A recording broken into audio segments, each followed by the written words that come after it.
Gold, trusted gold buyers. మీరు తాకట్టు పెట్టిన బంగారాన్ని విడిపించి ఈ రోజు ఉన్న మార్కెట్ ధరకు కొనబడను.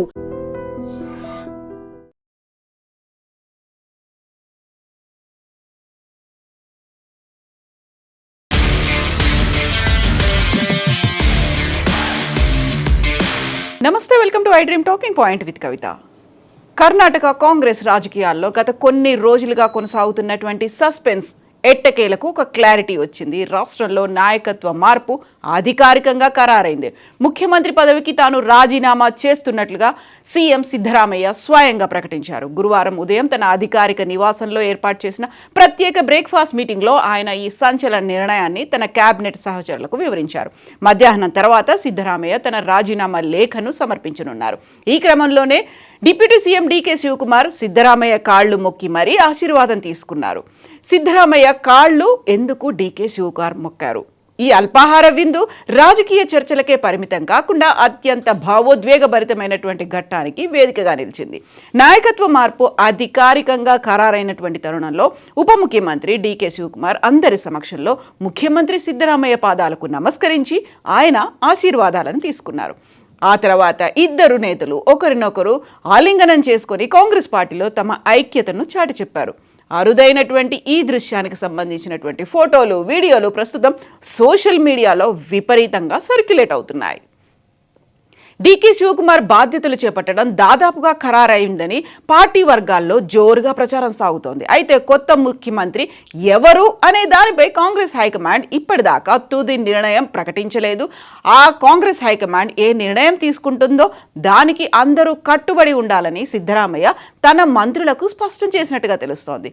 ఇక ఇప్పుడు వచ్చినటువంటి లేటెస్ట్ డెవలప్మెంట్ని బట్టి చూస్తే ట్రబుల్ షూటర్గా పేరున్నటువంటి డీకే శివకుమార్కే పట్టాభిషేకం ఖాయమనేటువంటి ఇండికేషన్స్ చాలా క్లియర్గా కనిపిస్తున్నాయి. ముఖ్యంగా ఈ నెల 30న అంటే ఈ మే నెల 30వ తేదీన శనివారం రోజే డీకే శివకుమార్ ప్రమాణ స్వీకారం చేయబోతున్నట్లుగా కూడా ఇండికేషన్స్ వస్తున్నాయి.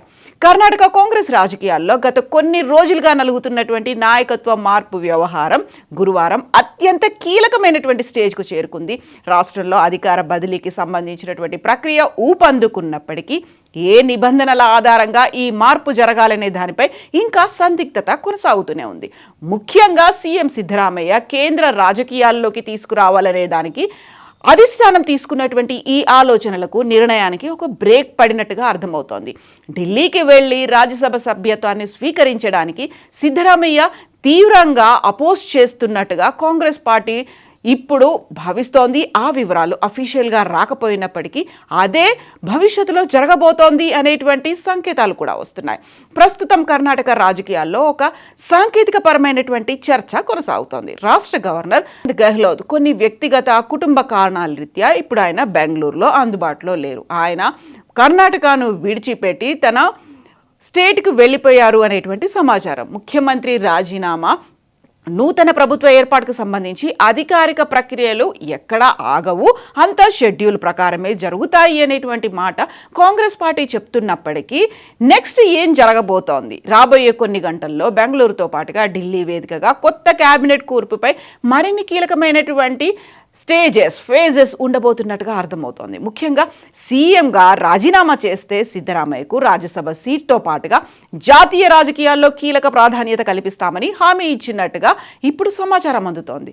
ప్రస్తుతం రాజ్యసభలో విపక్ష నేతగా ఉన్నటువంటి మల్లికార్జున ఖర్గే పదవీకాలం వచ్చే నెలలో ముగియబోతోంది. మల్లికార్జున ఖర్గే కూడా కర్ణాటక నుంచే ఆ స్థానంలోనే సిద్ధరామయ్యను కూర్చోబెట్టాలనేటువంటి నిర్ణయానికి కాంగ్రెస్ అధిష్టానం వచ్చినప్పటికీ సీఎం సిద్ధరామయ్య మాత్రం ఇందుకు నో చెప్పారని, అసలు యాక్సెప్ట్ చేయలేదు అనేది కాంగ్రెస్ వర్గాలు చెప్తున్నటువంటి మాట. సిద్ధరామయ్య కుమారుడు యతీంద్రకు క్యాబినెట్లో చోటు కల్పిస్తాము అనేటువంటి మాట కూడా అధిష్టానం చెప్పినట్టు తెలుస్తోంది. తాను జాతీయ రాజకీయాల్లోకి రాలేనని, దానికి ప్రధానమైనటువంటి కారణం తనకు హిందీ రాదు, భాషా సమస్య ఉంటుంది అనేటువంటి మాట సిద్ధరామయ్య రాహుల్తో చెప్పినట్టుగా ఇప్పుడు ప్రచారం జరుగుతోంది. ముఖ్యమంత్రి పదవికి రాజీనామా చేసిన తర్వాత ఆయన ఎలాంటి నిర్ణయం తీసుకుంటారనేది ఉత్కంఠ రేపుతోంది. ముఖ్యంగా సిద్ధరామయ్య రాబోయే 2 ఏళ్ల పాటు కర్ణాటకలోనే సాధారణ ఎమ్మెల్యేలాగే కొనసాగేందుకు మొగ్గు చూపుతున్నారని ఇప్పుడు వార్తలు అందుతున్నాయి.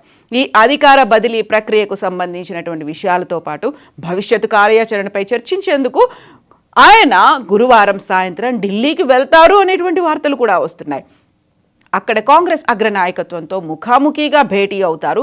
తన వర్గానికి రావాల్సినటువంటి దక్కాల్సినటువంటి న్యాయంపై పట్టుబడతారు అనేటువంటి వార్తలు వస్తున్నాయి.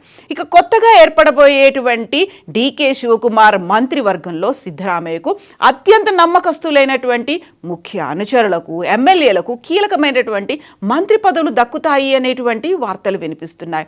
రెండు వర్గాల మధ్య కుదిరినటువంటి సయోధ్య ప్రకారం ఎలాంటి విభేదాలు లేకుండా ప్రభుత్వం సాఫీగా కొనసాగాలి అనేటువంటి ఉద్దేశంతో సిద్ధరామయ్య పెట్టేటువంటి డిమాండ్లకు అంగీకరించబోతున్నారు. అలా అయితేనే సమతూకం అనేది ఉంటుంది అనేటువంటి భావన ఇప్పుడు కాంగ్రెస్లో వ్యక్తమవుతోంది.